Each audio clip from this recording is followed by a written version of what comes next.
Bonjour, bonsoir chers amis, me voici de retour. Maklouchimba, Big Mac pour les amis. Aujourd'hui c'est dimanche, le 17 août 2020. Mon sujet d'aujourd'hui c'est à propos du docteur Denis Mukwege. Vous savez, si vous allez sur les réseaux sociaux, il y a maintenant une sorte de combat qu'on est en train de mener contre le docteur Denis Mukwege par le régime de Kigali.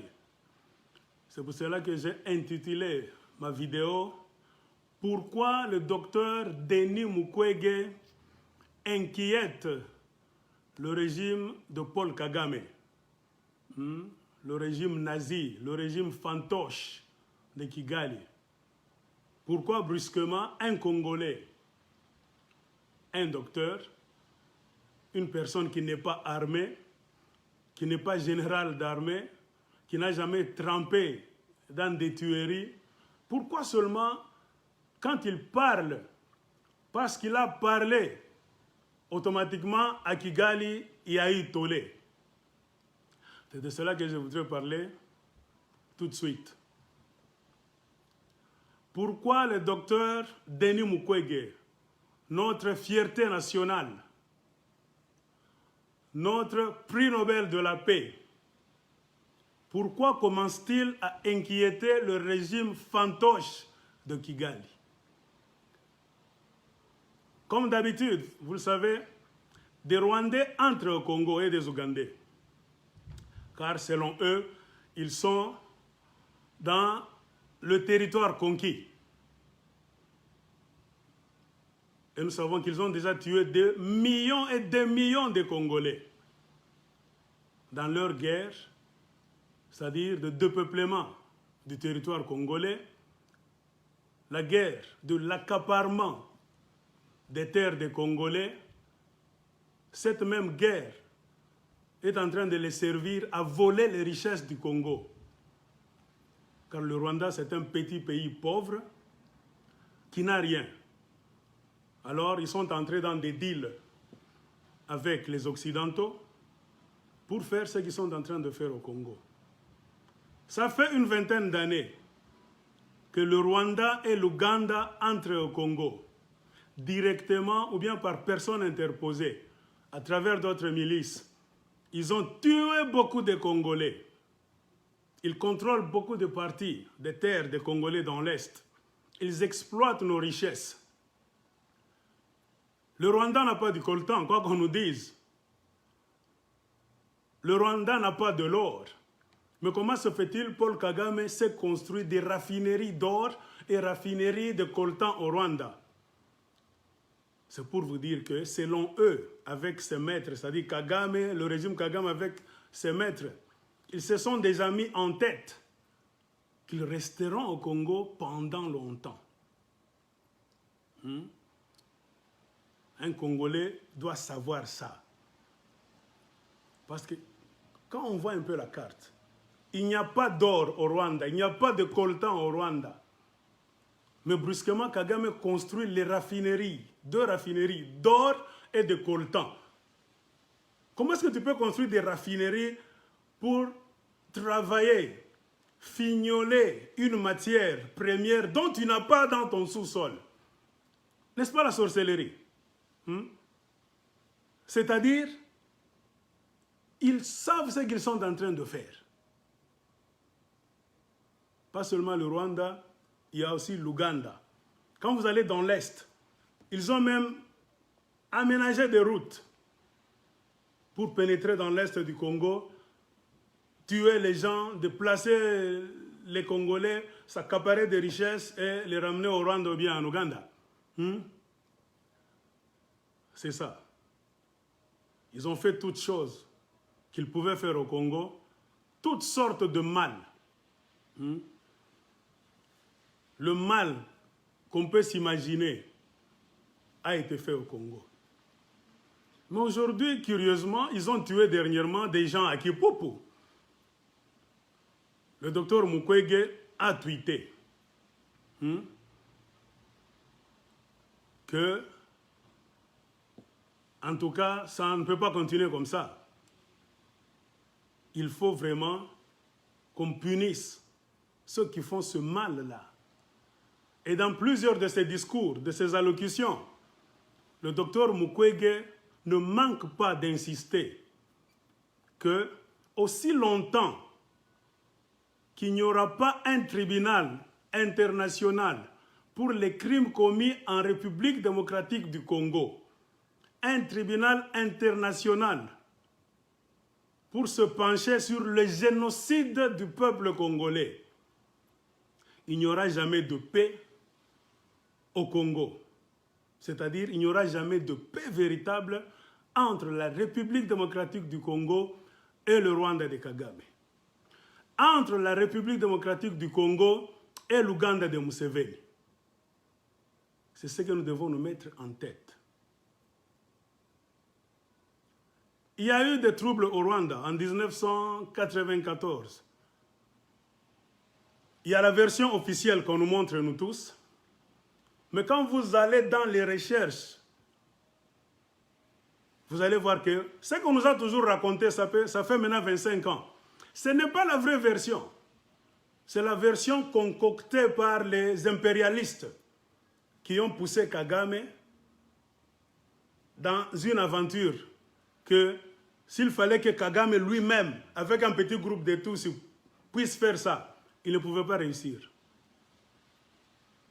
Le but était de contrôler l'Afrique centrale, spécialement la région des Grands Lacs, qui par nature, historiquement parlant, est le précaré de la Belgique et de la France. Avec le progrès technologique, avec la chute de l'URSS, Oncle Sam, les États-Unis d'Amérique sont restés le seul, ou bien la seule puissance sur Terre. L'Amérique maintenant voulait jouer le jeu d'échiquier, ce qu'on appelle la guerre géostratégique. L'Amérique entendait maintenant qu'il est seul au monde. Personne ne peut arrêter la main des États-Unis d'Amérique. C'est en ce temps-là qu'une nouvelle sorte de guerre a commencé à Washington. C'est-à-dire créer des troubles, inventer n'importe quoi pour que l'armée américaine, si pas l'armée américaine directement, les subalternes, les domestiques, les puppets, donc que l'Amérique pouvait envoyer quelque part, pouvait faire le job que l'Amérique pouvait faire. C'est-à-dire de contrôler, donc de s'accaparer des terres, les contrôler, les exploiter pour le bénéfice des États-Unis d'Amérique. C'est dans cet état d'esprit qu'ils ont vu qu'au Congo démocratique, il y a trop de richesses. Comment y entrer? L'Amérique, par tradition, n'a pas colonisé le Congo. Il fallait passer par Belgique. Donc, tout ce qui s'est passé au Rwanda et au Congo, ne nous trompons pas, chers frères et sœurs congolais, ça s'est fait avec la complicité de la Belgique. En bref, pourquoi? Parce que la Belgique a perdu de puissance devant la France. Regardez, Mobutu coopérait plus. Il a bien commencé avec la Belgique, il a mélangé ses affaires avec les Français, mais il a fini dans les mains de la France. Et les Belges se sentaient délaissés. Il y a eu des contentieux belgo-zaïrois, on peut vous raconter beaucoup d'histoires. Mobutu n'était pas en bon terme avec les Belges. À la fin de son règne, à la fin de sa vie, Mobutu était dans les mains des Français. Et les Belges, se sentant délaissés, jaloux, ne sachant pas comment bousculer la France, qui est une puissance devant la Belgique aussi, les Belges ont fait recours aux États-Unis d'Amérique. Venez nous aider pour que nous puissions bousculer la France. Et nous allons ensemble nous partager les dividendes. C'est comme ça. Ils ont appelé les États-Unis. C'est avec la bénédiction de Bruxelles. Mais ce que les Belges ignoraient, c'est que tu ne peux jamais envoyer quelqu'un. C'est ce que me disait mon père chaque fois. Il y a 3 choses que tu dois faire toi-même. Si tu commets l'erreur d'envoyer quelqu'un pour faire ces 3 choses à ta place, tu risques de pleurer dans ta vie. Number 1, se chercher du boulot. N'envoie pas quelqu'un pour chercher du travail pour toi. Il ira là-bas, il trouve le travail qui le plaît, il prend ça. Il vient te dire, non, on n'engage pas tout ça. Numéro 2, Nambatu. N'envoie jamais quelqu'un pour chercher une femme pour toi. Oh, on a comme un petit mzuri sana, le momi, mon cherche, la personne peut aller là-bas. Ils trouvent la femme, ils font leur couple là-bas, ils viennent te dire, non, madame, tout ça. Il prend la femme. Numéro 3, on n'envoie jamais quelqu'un pour Koufatandeni. Hein? Donc quelqu'un te doit de l'argent, toi tu dis, oh, je ne me sens pas bien, j'ai la paresse. Mais va un peu suivre mon argent là, qu'on me revient. Je peux aller là-bas, j'ai des problèmes. La personne peut aller là-bas, la personne a des problèmes, il prend cet argent, au lieu de te le remettre, il doit faire aussi ce business d'abord, manger, puis dire une chaque. C'est ce que les Belges ont fait en appelant les États-Unis d'Amérique. Les Belges n'avaient pas à l'esprit que grand frère qui vient, il ne vient pas seulement aider les Belges à se partager l'Afrique centrale. Les Américains ont tamponné les Belges. Ils ont créé beaucoup de choses. Ils ont entraîné les Tutsis. En Ouganda, ils leur ont donné beaucoup de munitions. Ils sont entrés au Rwanda. Ils ont vaincu le gouvernement des Hutus. Pourquoi? Parce qu'ils avaient des munitions. Ils avaient trop de munitions. Avant de conquérir le Rwanda, vous savez ce qu'ils avaient fait? Les chercheurs américains vont vous dire, l'Amérique avait frappé le gouvernement d'Abiyarimana, le gouvernement des Hutus d'embargo sur les armes, même sur l'entraînement militaire. C'est-à-dire on a coupé, l'Amérique a forcé l'ONU à couper toute coopération militaire avec le Rwanda d'Abiyarimana, tout, même les armes. Comprenez pourquoi maintenant un petit groupe de Tutsis a eu raison de la majorité Hutu au pouvoir. Quand ils ont commencé à se faire la guerre, le gouvernement d'Abiyarimana ne faisait que dépenser les munitions. Mais il n'y avait pas de retour. L'Amérique avait pris soin de boucler pour qu'aucune arme ne soit livrée à Abiyarimana. Mais entre-temps, ils ont ouvert une brèche en Ouganda. Ils ont alimenté la rébellion de Kagame en arsenal sophistiqué. Et puis les mêmes Américains aidaient la rébellion de Kagame à géolocaliser les choses par satellite, tout ça. Ce sont les Américains qui faisaient cette guerre-là, de loin, sur computer. Ils pouvaient voir, les rebelles sont là, le gouvernement est en train de faire ceci. Avec le jeu de l'ONU, l'ONU que vous voyez a joué aussi un mauvais jeu pour que Kagame gagne cette guerre-là. On a envoyé des gens, des militaires de l'ONU, le soi-disant casque bleu, qui prenaient les informations, qui les donnaient à la rébellion de Kagame, qui prenaient les informations, qui les donnaient aux Américains, on mentait à Abiyarimana, tout ça. Ils ont joué tout le jeu là. Leur échec se voyait déjà. Comment? Ils sont allés à Arusha pour les négociations. Je ne peux pas aller dans des petits détails. Abiyarimana a tout accepté. Abiyarimana était pour toutes choses. Négociation, pas de problème. Démocratie, pas de problème. Tous ils peuvent rentrer, pas de problème. Vous allez rédiger une nouvelle constitution, pas de problème. Pour amener la démocratie au Rwanda, pas de problème. Alors, Kagame et ses grands frères ont dit, ah, nous on croyait que ce monsieur allait résister pour que nous puissions l'attaquer. Mais comment est-ce que Abiyarimana accepte toutes choses? Abiyarimana aussi un stratège. Il acceptait tout. Pourquoi? Il savait qu'il est issu de la majorité Hutu. C'est-à-dire, quoi que l'on fasse au Rwanda, Kagame peut être là, Abiyarimana ici, aux élections les plus limpides, les plus claires du monde. Abiyarimana allait battre Kagame parce qu'il est issu de la minorité. C'est ce qui a donné la folie à la rébellion de Kagame. RPF et aux grands frères américains qui disent, ah, si nous marchons, si nous continuons d'aller sur ce chemin de négociation d'Arusha, nous butons à quelque chose. Allons par la guerre maintenant. C'est pour cela qu'ils ont attaqué le Rwanda avec la complicité de l'ONU, Minuar. La Minuar aussi faisait entrer des armes comme la MONUSCO est en train de le faire au Congo. Les 3 missiles qu'on avait utilisés pour faire tomber l'avion d'Abiyarimana étaient venus de l'Ouganda, bien enregistrés dans le stock de l'armée ougandaise. On les a fait traverser de l'Ouganda jusqu'au Rwanda. Comment est-ce qu'on les a cachés quelque part? Mais pour les transporter maintenant sur la colline de Masaka, là où on les a utilisés pour faire tomber l'avion d'Abiyarimana. Qui a transporté ça? C'était l'ONU. On les a transportés dans les véhicules de l'ONU, comme la MONUSCO est en train de nous donner de la peine au Congo. Ainsi, le dernier coup, c'était s'emparer du Rwanda, non plus maintenant démocratiquement, parce que si on y allait démocratiquement, Kagame allait perdre et les Américains allaient perdre. Il fallait faire ce qu'on appelle en anglais le forcing. Ils ont commencé la guerre, déranger les petites provinces là-bas des alentours, une guerre là. Ils ont calculé quand Abiyarimana était en Tanzanie, à Arusha. Ils ont attaqué fortement. On a appelé Abiyarimana que Mzee, ne reste pas là-bas longtemps. Il y a des attaques terribles, sinon tu risques de te retrouver dehors pour toujours. Abiyarimana a dit aux gens, après les négociations, Bandouk, on pouvait continuer d'autres jours de négociations, ça ne prenait pas un jour, ça s'étalait sur plusieurs jours. Abiyarimana a dit aux gens, au revoir, chez moi, il y a des attaques, on risque de prendre la capitale Kigali. Tout cela était fait avec la bénédiction de l'oncle Sam.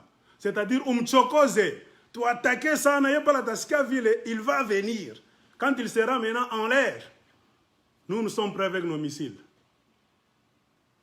Mobutu jouissait du service secret des Français. Mobutu avait un peu une idée de ce qui se tramait autour d'Abiyarimana. On lui disait, Mobutu, fais attention. Ce n'est pas le moment de voyager en désordre. Mobutu a appelé Abiyarimana dans un coin, mon frère, pourquoi tu veux rentrer à Kigali ce soir? Pourquoi ne pas attendre même demain? On va rentrer ensemble, par avion, et puis mon avion, je vais envoyer toujours mon avion, on va te faire descendre à Goma. Et puis à partir de Goma, tu vas rentrer à Kigali gentiment. Puisqu'en ce temps de guerre, ce n'est pas donc bien de prendre les avions en désordre. Abiyarimana était tellement excité, pouvoir, on va, donc, si je ne vais pas, je ne rentre pas aujourd'hui, je ne sais pas, sorry Mobutu, je dois rentrer. Mobutu a dit, ok, pas de problème. Abiyarimana est rentré. Pourquoi Mobutu le savait? Mobutu soupçonnait quelque chose, pourquoi? Il jouissait de l'apport des services secrets français. Tu vois comment les Blancs sont? Eux-mêmes se connaissent ce qu'ils font derrière vous, les Noirs. Ils vous utilisent comme les jeux d'échecs. Tout ça. Abiyarimana est rentré à Kigali. L'avion n'a pas atterri directement. Parce que les Tutsis s'étaient déjà infiltrés jusqu'à Kigali depuis longtemps. Ils étaient même dans les services là de l'aéroport. Ils ont placé sciemment un avion sur la piste présidentielle d'Abiyarimana. Une piste réservée au président seulement. Quand Abiyarimana revenait, il a vu déjà, il y avait un avion sur sa piste. On a appelé la tour de contrôle. Ils ont dit, oh, l'avion du président, ok, donnez-nous quelques minutes. Nous allons dégager cet avion pour que vous puissiez atterrir convenablement. Donc l'avion d'Abiyarimana était condamné à faire des tours en attendant qu'on puisse dégager la piste. En faisant les tours, qu'est-ce qui se passait sur la colline de Masaka? Les tireurs de missiles étaient en train de viser, de calculer. Ils passent, ils règlent. Ok, règle un peu, on va la voir.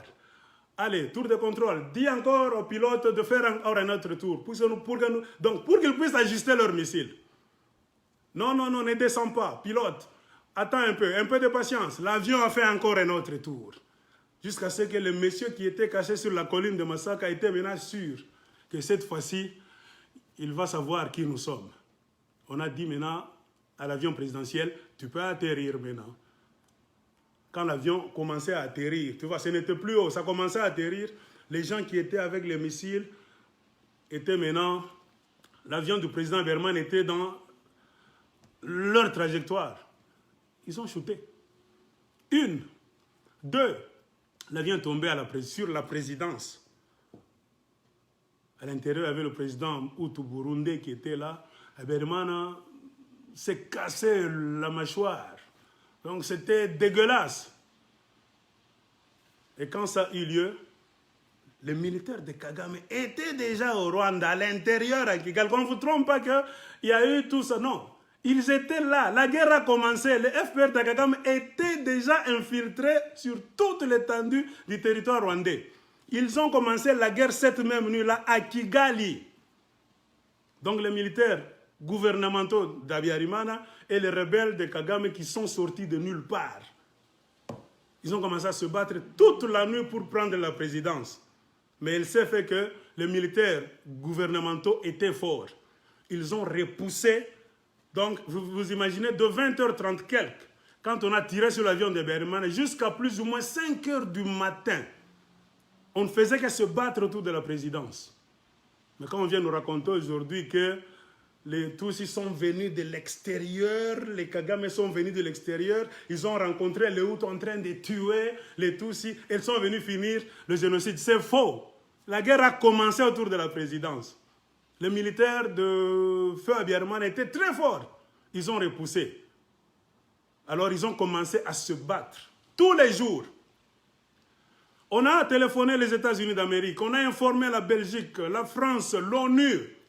Il y a une guerre désordonnée à l'intérieur du Rwanda. C'est-à-dire les Kagamistes et les Abiarimanistes étaient en train de se battre au Rwanda. ONU a dit, nous allons voir ce dossier. Qui a lié les mains de l'ONU? Le président Bill Clinton. Il était au courant de tout. On lui donnait le rapport de cette guerre du Rwanda par téléphone. Minute après minute. Clinton a dit, laissez-les se battre. Il y a des gens en France, en Belgique, les journalistes, les lanceurs d'alerte ont dit non. Ça sera une catastrophe parce que les Tutsis sont moins nombreux, les Hutus sont au pouvoir. Ils sont en train de se battre. C'est deux armées qui se battent. Ce n'est pas les civils qu'on est en train d'égorger par donc, les militaires. Non, c'est deux armées qui se battent là-bas. Clinton a dit laissez-les se battre. Il a attendu 3 mois. 90 jours. On a coupé toute la communication avec le Rwanda. Je ne sais pas si vous vous souvenez. On ne pouvait pas téléphoner, savoir ce qui se passe au Rwanda. Clinton. On a enfermé les Rwandais, tous les Hutus, en train de se battre au Rwanda 3 mois. C'est pour cela qu'il dit 100 jours. 90 jours plus 10. Ils ont tout fait là-bas. Couper la communication pour qu'ils fassent leurs histoires. Avec la bénédiction des États-Unis d'Amérique qui supervisaient tout par satellite. Quand ils ont vu que ce que nous cherchions, on a eu ça maintenant. C'est quand ils ont dit, vous pouvez remettre la communication en place. Dans les coulisses, l'Amérique et les Français se faisaient la guerre. La France voulait dire, non, Amérique, faites ça, faites ça. Ils se battaient. Pourquoi? Conclusion, c'était pour mettre Kagame au pouvoir. Et les Belges étaient contents. Les Belges étaient très contents. Et quelques militaires belges avaient trouvé le mouvement de l'ONU suspect. Ils avaient quelques informations. Ils ont suspecté le mouvement de l'ONU pendant cette crise, les guerres, tout ça. Ils voyaient que les casques bleus de l'ONU faisaient des choses suspectes. Ils ne communiquaient plus avec les militaires. Ils faisaient des choses pour... Donc, pas de coordination pendant la guerre. Parce que les casques bleus de l'ONU, avec les militaires français et belges, ils devaient échanger des informations. Les militaires de l'ONU n'échangeaient pas les informations avec donc les militaires français et les Belges. Alors les Belges ont découvert beaucoup de carnets, beaucoup de choses, beaucoup donc la marche que l'ONU faisait là-bas. C'est pour cela que vous avez entendu qu'on était allé dans un camp militaire au Rwanda, à Kigali. On a tué des paracommandos belges et des Français. C'est l'ONU qui a fait ça. Parce qu'ils savaient la vérité, il fallait les tuer. Ces militaires-là, belges et français, s'ils étaient restés vivants, ils allaient dire ce qu'ils ont vu. Donc la mafia de l'ONU. Vous voyez, l'ONU là qui est au Congo, faites attention. Ce sont des mauvais. Ils jouent le jeu des impérialistes. C'est eux qui nous maintiennent dans la corde. C'était comme ça avec l'histoire du Rwanda. Kagame a pris le pouvoir rapidement là-bas. Et l'Amérique s'est retournée contre les Belges. Les Belges croyaient qu'ils vont maintenant partager les dividendes. Très bien. Automatiquement, Kagame a transformé le Rwanda en pays anglophone. C'est-à-dire prenant le Rwanda du sac de la Belgique et mettant cela dans le sac des États-Unis d'Amérique. Les Belges ont pleuré les larmes de crocodile. Si vous suivez les informations en ce temps-là, les Belges en cours de route, les jeunes, ont condamné leur papa. Ils leur ont dit, vous êtes des idiots, vous avez fait la politique des imbéciles. L'Amérique est en train maintenant de nous prendre nos colonies comme ça. Tout ça. Les Belges ont fait la grande... Ils regrettent même aujourd'hui pourquoi ils ont appelé l'Amérique pour combattre la France dans le précaré là-bas en Afrique centrale. L'Amérique a bousculé la Belgique. Allez, thank you so much, tu m'as appelé ici, je suis bien. On a transformé le Rwanda en pays anglophone. Pourquoi? Le Rwanda est considéré aujourd'hui comme l'Israël au Moyen-Orient. L'Israël que vous voyez là, c'est l'Amérique qui a fabriqué ça rapidement. Les sionistes. C'est pour contrôler le Moyen-Orient. Et le Rwanda de Kagame aussi, on est en train de construire ça avec les fonds des Américains. Ce n'est pas l'argent des Rwandais. C'est pour que cette histoire-là, le Rwanda reste là pour contrôler l'Afrique centrale, pour déstabiliser. Donc la guerre sera longue et populaire, comme Laurent Désiré Kabila l'avait dit. Attendons-nous à ça. Parce que nous sommes combattus, non pas par les Rwandais directement. Les Rwandais ne sont que des domestiques. Nous sommes combattus par les puissances impérialistes. Et c'était comme ça. Les Hutus sont entrés au Congo. En bref, il y avait plus ou moins 1 500 000 réfugiés Hutus sur le territoire congolais. Il y avait des camps, jamais dans l'histoire du HCR. Cherchez les livres, on va te dire. C'était une concentration de réfugiés sur une terre étrangère, la plus grande de l'histoire depuis qu'on a créé le HCR. Ils n'avaient jamais vu ça. C'est presque tout un pays qui était dehors. 1 500 000. Et ces 1 500 000 là, il y avait un mélange de militaires, civils, tous. Mobutu avait refusé que ces gens-là traversent la frontière pour venir ici. La France lui avait dit, en tout cas, il faut faire attention. Mais les Américains ont pesé. Ouvre la frontière pour que nous puissions désengorger, sinon les gens vont s'entretuer encore, tu vois. L'Amérique faisait ça pour que les Rwandais puissent entrer au Congo et les laisser au Congo. Avec quelle stratégie? Pour déplacer le problème. C'est-à-dire maintenant, le jeu ne se jouera plus au Rwanda. Les Américains vont maintenant prendre soin de sécuriser Paul Kagame. Et les Hutus, vous resterez au Congo. Les Américains ont dit qu'ils ne rentreront pas ici. C'est fini, qu'ils restent là, en République démocratique du Congo qui était Zaïre. C'était leur stratégie. Bien qu'étant au Congo, cette masse importante de Hutus inquiétait encore le pouvoir de Kagame. Parce qu'ils croyaient que les Hutus là, c'était des militaires aussi, l'armée était dans leurs mains. Ils peuvent se réorganiser et rentrer encore, shooter Kagame. Ils pouvaient le faire si Kagame n'avait pas le soutien des Américains. Les Hutus avaient tous les moyens de rentrer encore, reprendre le pouvoir. C'est pourquoi Kagame a pleuré. Les Américains ont dit, bats la terre, nous allons t'aider. Ils ont tout joué à l'ONU, décourager cela, casser ceci, tout pour sécuriser Kagame. Kagame était seulement inquiet. Ces gens-là qui sont au Congo, 1 500 000. Un grand frère. Moi, en tout cas, je ne parviens pas à dormir. Les Américains disent, on va régler ce problème. Comprenez pourquoi il fallait, après avoir sécurisé Kagame, donc s'assurer qu'il a maintenant le pouvoir. Bien qu'il s'était caché là-bas, il se fait vice-président, il met un Hutu là, tout ça, fantaisie. Les Américains ont dit maintenant, tu es au pouvoir, nous allons maintenant balayer le Congo. C'est-à-dire balayer les Hutus qui étaient sur le territoire congolais. Il fallait créer une rébellion imaginaire. Parce qu'ils n'avaient pas raison d'attaquer le Congo comme ça. Vous connaissez tout, ils ont cherché un Congolais, le plus ancien opposant de Mobutu, qui n'avait pas mordu à l'hameçon de Mobutu, qui était très sérieux. Donc, même s'il faisait ses aventures là-bas, mais Laurent Désiré Kabila, on l'a trouvé en Tanzanie, il était parmi les seuls Congolais. Bien qu'aventurier, oui, on peut dire tout ce qu'on veut, mais il n'était pas retourné pour lécher les chaussures de Mobutu comme les Tshisekedi, les tout ça et consorts. On a dit c'est le seul homme, si nous le prenons, les Congolais auront confiance en lui, parce que tout ce monde-là qui est au Congo, tous Mobutu les a déjà achetés. Comprenez pourquoi quand les Congolais s'assoient quelque part pour faire des réunions afin de trouver la solution, changer ceci en cela, les Congolais ne réussissent pas. Ils étaient en conférence nationale souveraine. Et la conférence là, avant que je ne passe, c'était la source des problèmes. C'est à cause de papa, les conférenciers là, que nous sommes dans des troubles aujourd'hui. Les Congolais ne sont jamais sérieux. Regardez même aujourd'hui à Kinshasa. Est-ce que vous avez vu déjà, avez-vous déjà vu les Congolais se mettre quelque part, dans une réunion, les débats, trouver une solution? Jamais. Ils vont se compliquer, ça va finir comme ça. C'était comme ça avec la conférence souveraine. Les Américains étaient impatients. Ils ont dit, nous voulons changer la donne, la carte du monde. Faites votre conférence rapidement, mettez Mobutu de côté, et puis nous allons faire des choses. Qui sait que peut-être, si les papas congolais, les Zaïrois, dans la conférence étaient sérieux, s'ils pouvaient faire rapidement, mettre Mobutu de côté, faire une nouvelle constitution, la transition, tout ça, on pouvait parler d'autres choses, mais ils se sont embourbés. Mobutu a corrompu tout le monde. Tout le monde dans la conférence était corrompu. Les choses étaient restées comme ça. C'est pourquoi les Américains, même les Français ont vu qu'on ne peut jamais faire des coups. On ne peut jamais faire des aventures pour contrôler le monde avec les Zaïrois. Ce sont des aventuriers. Comprenez pourquoi ils sont allés chercher les Tutsis. Bien qu'étant moins nombreux, les Tutsis sont des stratèges. Si vous leur dites, faisons ça, ils vont faire.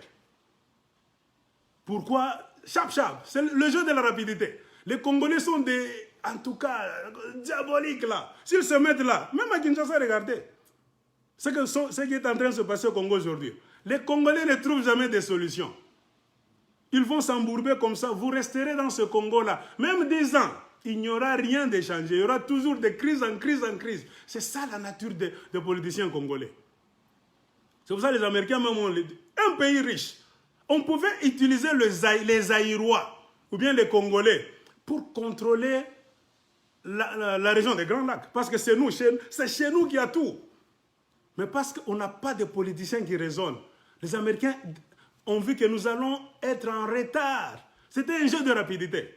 C'est-à-dire, on t'utilise, tu fais ça rapidement, nous captons ceci, nous captons ceci. Peut-être c'était le Congo aujourd'hui qui allait pivoter dans le sac des Américains. Ça devait être comme le Canada. Un pays là, on devait commencer à parler français et anglais. Les Américains allaient venir parachuter là-bas, bloquer les Français, les Belges, tout ça. On allait être en sécurité pour sécuriser tous les petits pays des alentours. Mais à cause de nos politiciens idiots, à partir du Zaïre, les Américains ont dit tourne la page. Avec ces gens, on ne fera rien. Ils ont fait des aventures avec une minorité aussi, à côté, pour nous contrôler, nous, une majorité, comme des moutons dans une ferme. Pourquoi nos politiciens manquent de tête? Aujourd'hui, l'Amérique contrôle l'Afrique centrale, la région de Grands Lacs, non pas avec nous. Ils contrôlent ça avec le Rwanda. Les Rwandais maintenant doivent nous dire ce qu'il faut faire et ce qu'il ne faut pas faire. Les Américains les ont aidés. Nous allons balayer. On a cherché Laurent Désiré Kabila, on a créé une fausse rébellion, on est entré au Congo. Avec pour mission, faire partie de Mobutu, oui, entre guillemets. C'était pour balayer le terrain pour qu'on ne puisse plus déranger le pouvoir qu'ils ont mis à Kigali, leur type Paul Kagame, qui avait peur de 1 500 000 Hutus qui étaient encore au Congo. Les Américains ont dit, nous allons jouer le jeu avec l'ONU, les organisations, c'est pour nous. Nous allons balayer ces gens-là, don't worry. Ils ont balayé le Congo de l'Est à l'Ouest. Ils sont allés dans des camps, ils ont tué beaucoup de Hutus. Savez-vous qu'ils avaient même empoisonné la nourriture dans les camps de réfugiés des Hutus? Si vous ne le savez pas, j'ai lu ça quelque part. Demandez aux Hutus, ils avaient des crises de diarrhée, choléra. Les Américains ont vu que non, les Hutus sont nombreux après tout. Ça nous prendra beaucoup de temps pour les éliminer. Comme c'est eux qui contrôlent l'ONU, la Croix-Rouge, les Médecins sans frontières, ce sont les choses des Américains, les Occidentaux. Ils ont amené la nourriture dans les camps des Hutus. Une nourriture là-bas, ils ont mis des acides. Les gens ont mangé, ils étaient fatigués, ils commençaient à suer là-bas. La diarrhée, choléra, beaucoup de Hutus étaient malades. Donc quand on arrive dans un camp comme ça, avant d'attaquer, ils faisaient ça. On arrive dans un grand camp de Hutus qui sont déjà fatigués, malades. Qui va prendre les armes? Qui va se tenir devant l'armée de Kagame? Personne. Beaucoup de Hutus ne fouillaient même pas. On les achevait là-bas. La sanctification de Washington. Ils ont tout fait. Ainsi, ils sont allés dans des camps de Tingi-Tingi. Ils ont chassé les Hutus de l'Est vers l'Ouest. Ils les ont tués comme des animaux. Ils ont jeté leurs cadavres dans le fleuve Congo. Beaucoup de Hutus. Si le fleuve Congo pouvait parler, ce fleuve Congo-là, mes chers amis, je pense que nous allions tous nous étonner. Le HCR sait de quoi je suis en train de parler. Parce que c'est le HCR qui avait les listes, là où se trouvaient tous les noms des réfugiés. Le HCR a commencé maintenant à faire pression après la délocalisation des Tutsis et des Hutus. Le HCR connaît qu'il y a eu à peu près, selon le HCR, entre 750 000 et 1 million de Hutus qui ont manqué à l'appel. Où sont-ils? Nous voulons voir ces gens-là vivants. Vous les avez déplacés de l'Est vers le centre du Congo, même vers l'Ouest. Où sont-ils? Le HCR a commencé à faire pression. Parce que le HCR avait enregistré tous les réfugiés. Mais comme on utilisait Laurent Désiré Kabila, on a lavé les Kagame, les James Kabarebe, on a mis tout ce fardeau-là sur la tête de Laurent Désiré Kabila. Comprenez pourquoi on a envoyé un émissaire américain, et j'oublie son nom. Un certain Américain là qui était venu, qui commençait à faire pression sur Laurent Désiré Kabila, que tu as fait tuer beaucoup de gens dans les camps de Tingue et tout ça. Accepte seulement que c'est toi qui les as tués pour que nous puissions savoir comment te protéger et le dossier va passer. Laurent Désiré Kabila a dit, ah, moi je n'ai tué personne. Parce que Kabila savait qu'il ne contrôlait rien. C'était James Kabarebe qui était le commandant des opérations. Donc tous les massacres qui a eu lieu au Congo, c'était sous la supervision de James Kabarebe. Il était jeune en ce temps-là, il avait, je ne sais pas, 25 ans. Il a fait son travail, il a tué les Hutus comme jamais. Ils ont pris des bulldozers dans les forêts là-bas du Congo, ils ont enterré dans les fosses communes, ils les ont jetés dans le fleuve des ruisseaux. Terrible pour effacer les traces. Mais on voulait faire porter le chapeau à Laurent Désiré Kabila. C'est là où était le problème. Laurent Désiré Kabila a dit, niet, je ne peux pas porter ce chapeau-là moi-même. Je n'ai pas d'armée, ce sont les armées que vous m'avez données. Kabila connaissait les copes qu'ils ont fait dans le noir. Kabila a refusé. C'est-à-dire qu'il voulait que la chose, donc laver les Rwandais, qu'on dise demain dans l'histoire que c'est un Congolais, Laurent Désiré Kabila, qui a commandé pour qu'on puisse tuer les Hutus. Or, Kabila n'avait pas de pouvoir. Parce que quand ils venaient dans leur AFDL, il ne s'était pas convenu que Kabila serait président au Congo. Non, Kabila est devenu président par ruse lui-même. Le plan était que si nous arrivons au Congo, nous prenons tout, Mobutu s'enfuit, nous allons mettre un comité de 9 personnes qui va diriger le Congo, établir une nouvelle constitution, faire une transition, changer tout, et puis on ira maintenant. C'était un collège qui allait diriger le Congo, afin d'aller aux élections dans une nouvelle forme qu'il voulait faire là. Kabila les connaissant aussi très bien. Comment est-ce que je peux arriver au Congo? On fait un comité de 9 personnes avec les Rwandais. Ah, Kabila a dit non. Ils ont tué beaucoup de gens autour de Kabila. Les Congolais Kivusiens, les Congolais Katangais, pour l'isoler d'abord, afin que tout ce qu'on va lui dire, Kabila va accepter. C'est pourquoi Kabila a fui, très souple. Il est allé à Lubumbashi se mettre d'abord. Ouf, je suis Katangais, je suis chez moi. Et c'est à Lubumbashi que Kabila a surpris tout le monde, en disant que puisque Mobutu a fui, à partir d'aujourd'hui, moi, Laurent Désiré Kabila, je deviens président de la République démocratique du Congo. C'est à partir de ce jour-là que Laurent Désiré Kabila avait signé sa mort. Si vous ne le savez pas, maintenant vous le savez. Vous allez maintenant voir les vidéos. Prenez même les vidéos sur YouTube. Regardez, à partir du moment où Kabila est arrivé à Lubumbashi, il devient président. Regardez maintenant autour de lui. Il y avait une sorte de froideur. Vous allez voir les James Kabarebe à l'écart, les Rwandais qui l'entouraient là-bas avec les yeux. Vous allez voir les Bizima Kara. Il n'était plus content. C'est-à-dire Kabila dribla Gibango, il fallait l'éliminer. Même si Kabila a fait même 2 ans, 3 ans, c'était par la grâce de Dieu. On pouvait le tuer ce jour-là. Comprenez pourquoi Kabila avait même peur d'aller à Kinshasa. Il a fallu qu'on lui donne des garanties. qu'il serait en sécurité. Mais comme ce sont les gens qui l'ont amené au Congo, il s'est fait président lui-même, contrairement à leur plan.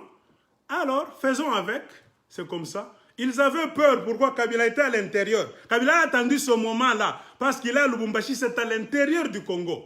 Un Rwandais ne peut pas me dire non, cause à la présidente. On va se battre, je vais dire, bah, Congolais, boya, bah, Rwandais, les Rwandais avaient peur. Mais ils utilisaient un peu de tact pour gérer Kabila, jusqu'à ce qu'ils auraient raison de lui. Ils sont allés à Kinshasa, il a prêté serment, tout ça. Comme je parle du docteur Denis Mukwege, qui est mon titre, j'ai tout fait ça, j'ai fait tout ce que je vous ai dit. C'est pour un peu vous rafraîchir le cerveau, la mémoire, pour que vous puissiez savoir ce que je vais vous dire à propos du docteur Mukwege. C'est-à-dire, si vous, ce que j'ai dit, ça vous a un peu, vous vous êtes rappelé un peu de certains petits faits rapidement là-bas. Alors, ils ont tué Kabila. Le Congo est resté dans la merde. Donc ces gens-là vont continuer à diriger le Congo comme ça. Et ils n'ont pas de perspective à l'horizon pour que les Hutus puissent revenir. Kagame n'acceptera jamais que les Hutus rentrent au Rwanda, même leurs enfants. Pourquoi? Il sait très bien, une démocratie la plus limpide, parfaite du monde, un Tutsi ne prendra jamais le pouvoir au Rwanda. Aujourd'hui, ils sont combien? Entre 11 millions et 12 millions de Rwandais, la population rwandaise. Un autre fait avant que je ne passe. Le génocide, on nous a dit, ça a tué plus ou moins 800 000 Tutsis. Mais quand vous suivez, il y a une chose qu'on ne disait pas aux gens. Les Français ont trouvé ça. Il y avait recensement au Rwanda quelques mois avant qu'il y ait génocide. Et vous savez, le système au Rwanda, c'était que qui est Tutsi, qui est Hutu. Ils avaient les résultats là-bas. Dans, je sais pas, les archives à Kigali. On savait il y a combien de Tutsi, il y a combien de Hutus. Ces archives-là, on les a pris par les Kagame et brûlés. Pourquoi ils ont fait ça? Parce qu'au moyen de ces archives-là, le chiffre de 800 000 Tutsis qu'on nous donne, c'est faux. Parce qu'en ce temps-là, au Rwanda, il n'y avait même pas 800 000 Tutsis. La population rwandaise était un peu, donc, petite. Qui a gonflé le chiffre? Bill Clinton, avec les Américains. Ils ont tout fait. Donc tout ce qui se passe au Rwanda, c'est ce qu'on appelle des think tanks. Ces gens que vous voyez à New York, quand vous allez les voir là-bas, eux qui jouent le plan, donc le jeu des dames pour changer l'Afrique. C'est eux qui ont tout fait. C'est eux qui ont mis le chiffre. Ok, nous allons dire que 800 000, tous seulement sont morts. Pas des Hutus dit non. Et pourtant c'est faux. Kagame a tué beaucoup de Hutus. La guerre n'a pas commencé en 94, 94. La guerre a commencé fin 90, début 91. Demandez, on va vous dire. Kagame avait déjà pris la moitié du Rwanda. Kagame tuait chaque fois. Kagame tuait et les Tutsis et les Hutus. Pour créer le désordre afin que les Américains puissent lui venir en aide. Et quand même, il a pris le pouvoir au Rwanda. Les Tutsis qui ont fait l'erreur de venir des autres pays là où ils étaient réfugiés, non pas Ouganda là où Kagame était avec ses amis. Ces Tutsis là avaient de la peine. Beaucoup ont fui. Et les Tutsis qui étaient au Congo, quand ils ont dit hey, Tutsi a pris le pouvoir, ils sont allés au Rwanda. Beaucoup ont fui. Pourquoi? C'était les Tutsis qui étaient bien éduqués, qui avaient beaucoup étudié, qui avaient tout. Les Tutsis du Congo, ils étaient bien. Les Tutsis rwandais du Congo, on les traitait très bien, des bonnes études. Beaucoup étaient à la GK1000, même dans le gouvernement de Mobutu, c'était des savants. Quand ils sont rentrés au Rwanda, par contre, les Tutsis qui étaient venus de l'Ouganda, c'est-à-dire la série de Kagame, c'était des ignorants. Ils n'ont pas beaucoup étudié, ils étaient des voyous, donc ils fumaient le chanvre. Lisez des livres, on va vous dire, je ne les insulte pas, c'est ça. Ils étaient complexés devant le Tutsi, leur propre frère, mais venant du Congo. Et Kagame a toujours eu ce complexe jusqu'aujourd'hui. Il n'a pas étudié, demandez. C'est pourquoi Kagame veut s'imposer maintenant par les armes.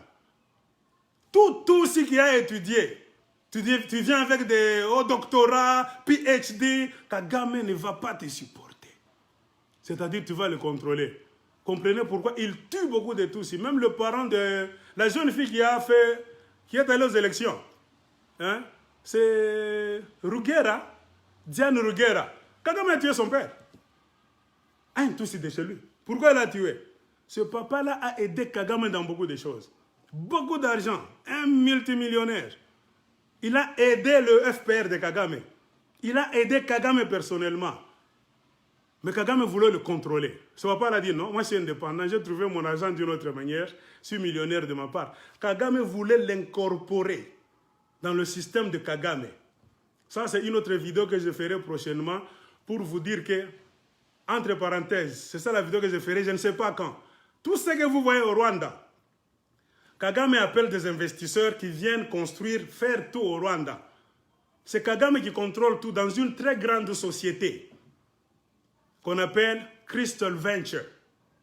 C'est-à-dire toute activité qui se fait au Rwanda, les hôtels, les fermes, les champs, tout, c'est Kagame qui est maître. C'est-à-dire, tu ne peux jamais aller investir au Rwanda avant que Kagame ne t'enregistre dans Crystal Venture, qui est sa multinationale au Rwanda. Si tu as donc, ta propre affaire au Rwanda, Kagame voit que tu as de l'argent, il te vise, il t'appelle dans une réunion. Amène ta compagnie dans Crystal Venture pour qu'il puisse te contrôler. Si tu résistes, ou bien il t'envoie en exil, ou bien il t'élimine. Comprenez pourquoi il a même détruit les hôtels du papa de Diane Rwigara, tout ça. Jalousie, pour effacer le business de ces messieurs-là, qu'ils venaient de faire tuer par ces militaires. Donc vous comprenez ce que je vais dire, c'est une autre vidéo que je ferai pour vous dire Kagame, comment Kagame trouve l'argent. Ce qu'on construit au Rwanda, est-ce pour les Rwandais, est-ce pour les étrangers? Je ferai une autre vidéo avec des détails, je suis en train d'écrire, j'ai trouvé ça dans un website d'un Rwandais qui a travaillé avec Kagame pendant au moins 9 ans. Alors, mon problème c'est quoi? Maintenant, le docteur Mukwege, différent de tous les Congolais idiots que nous avons à Kinshasa, de politiciens, je ne sais pas comment est-ce que je peux les qualifier. Il a ouvert sa bouche. Parce qu'il a compris. Le docteur Mukwege a compris. Il est parmi les rares Congolais qui ont compris que aussi longtemps qu'on ne va pas soulever le problème du génocide du Congo, parce que les Américains font tout. Les Anglais, les Anglo-Saxons donc, Américains, Canadiens, les Britanniques, les Australiens, ce sont les gens qui sont derrière Kagame. Ils font tout. Donc, pour obstruer, pour cacher le génocide du Congo. Pour faire voir au monde que non, Kagame n'a tué personne au Congo. Ce ne sont que des petits morts qui tombent à gauche, à droite, tout ça. Ils font un grand travail de sape pour que cette information ne sorte pas. C'est pour cela tous les politiciens que vous avez à Kinshasa, ce sont des corrompus. Est-ce que vous avez déjà entendu les politiciens là à Kinshasa parler du génocide du peuple congolais? Non. Pourquoi? Parce que la majorité d'entre eux ont travaillé dans le système du Rwanda. Laurent Désiré Kabila était venu avec les Rwandais. Laurent Désiré Kabila les a rencontrés à Kinshasa. Après avoir échoué dans leur conférence nationale souveraine à décision non exécutoire. Les Congolais, quand ils se réunissent, je reprends encore, c'est pour trouver zéro solution. Comme ils sont en train de faire aujourd'hui. Il y aura encore un troisième acteur qui viendra entre Félix Tshisekedi et Joseph Kabila. Tu vois le bras de fer? C'était comme ça. Mobutu Tshisekedi, jusqu'à ce que Laurent Désiré Kabila est venu avec d'autres choses. Même si nous ne faisons pas attention, vous verrez un troisième acteur. Les Américains vont parachuter un troisième acteur qui viendra séparer Joseph Kabila et Félix Tshisekedi pour commencer d'autres choses. Et nous allons l'applaudir, croyant qu'il vient pour nous. Non, ce sont les Américains qui vont l'envoyer. Changer de visage, mais avec le même agenda. Alors vous comprenez, c'est ça. Laurent Désiré Kabila est venu, il a rencontré que nos papas zaïrois ont tout échoué sur tous les plans. Mais on a vu les opposants à Kinshasa. Kabila a même mis Rwandais, Kabila a Saliboye, Kabila vient avec des étrangers. Mais vous êtes toujours là, vous ne résolvez rien. Vous n'avez jamais de plan, vous les politiciens zaïrois. Depuis l'indépendance, les Zaïrois ne sont jamais entrés dans une réunion et sortir un jour après, 2, même 3 jours après, avec un résultat rapide là-bas qui change le Congo. Jamais! Mais ils ont eu même le courage de dire Kabila, si vous aviez bien travaillé dans votre conférence nationale souveraine, si vous aviez tout changé, vous aviez amené la démocratie au Zaïre, Vous aviez Mobutu, vous aviez accepté d'être sérieux afin de mettre Mobutu à côté gentiment. On n'allait pas avoir besoin d'une troisième personne pour venir faire une révolution au Congo. Parce que vous alliez déjà le faire vous-même en tant que politicien intelligent zaïrois avec vos doctorats. C'est parce que vous échouez dans tout que vous ouvrez les portes du Congo pour qu'un étranger vienne s'ingérer même dans vos histoires. C'était comme ça. Kabila ne pouvait rien réussir s'il avait donc cherché les Zaïrois. Traîtres les Zaïrois. Ils aiment trop l'argent et la distraction. Comprenez pourquoi Kabila était aussi content qu'on vienne avec des étrangers. Parce que les Zaïrois, ce sont des traîtres. Ils ne feront rien. Et ils continuent toujours à Kinshasa aujourd'hui. Ils ne réussissent en rien. C'est Tchoko seulement, costume, véhicule de l'État, les clés en main, l'argent, les femmes, distraction. Mais il s'appelle politicien. On est en train de prendre les territoires dans l'est du Congo. Quel genre de politicien? Kabila est venu. Ils ont tous chanté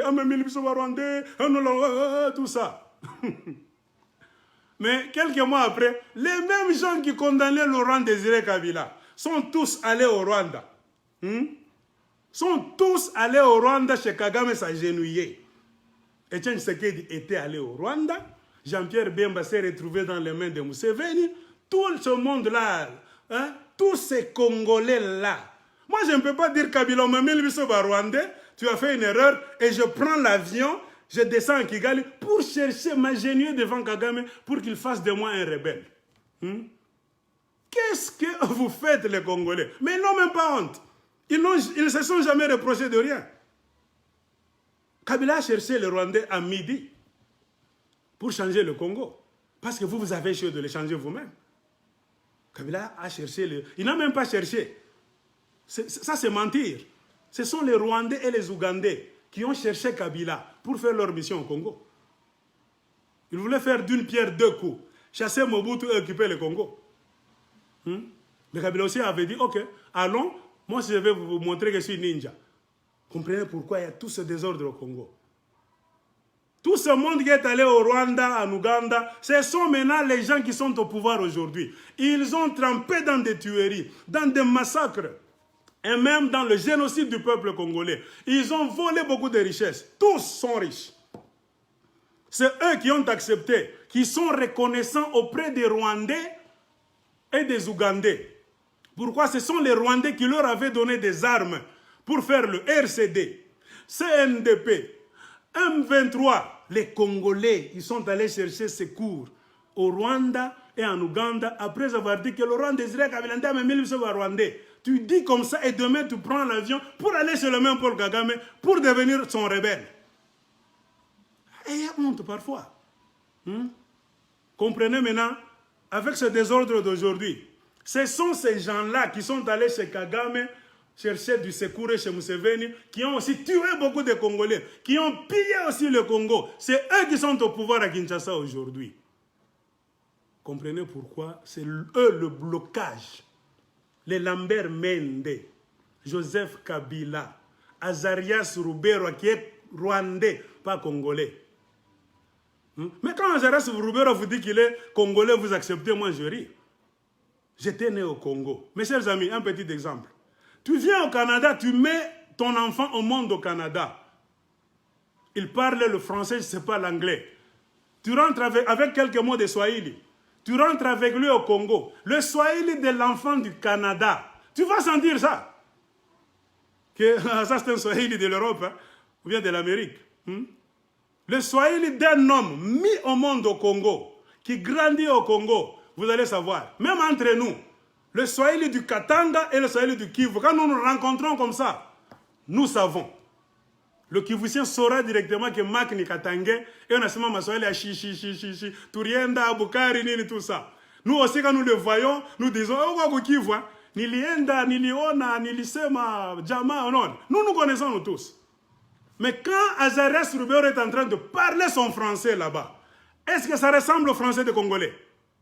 Pour dire qu'il était né au Congo, il a grandi au Congo. Son français d'abord le trahit. Ce n'est pas le français des Congolais.